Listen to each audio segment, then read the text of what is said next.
People who traveled to Texas for the total solar eclipse are headed home, and the cities that hosted them are dealing with the aftermath. Our Blessing Iwachuku takes a closer look at one of the biggest gatherings in the Hill Country to see if they met city leaders' expectations.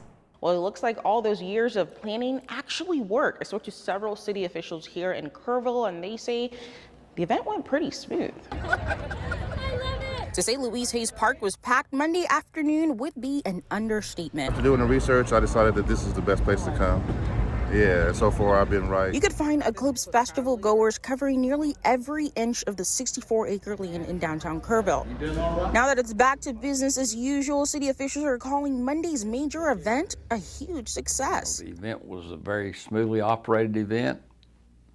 We had a lot of people in community visiting, and I don't believe we had any problems whatsoever. Charlie McAveen used to lead the Kerrville Convention and Visitors Bureau. He retired 3 years ago from the position. And back then, he said they were in prep mode for the eclipse as well. I think everybody in Kerrville worked well as a team preparing for this event, and from months out all the way up through last night.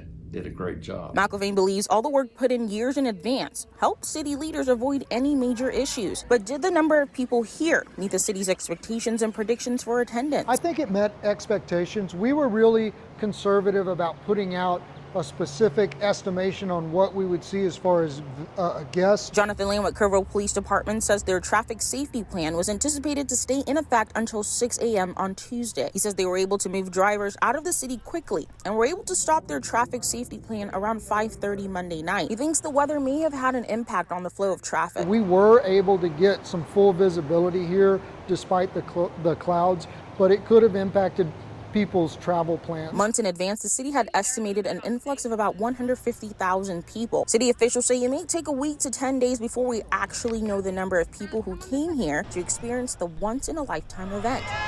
In Kerrville, Blessing Iwachuku, Spectrum News 1.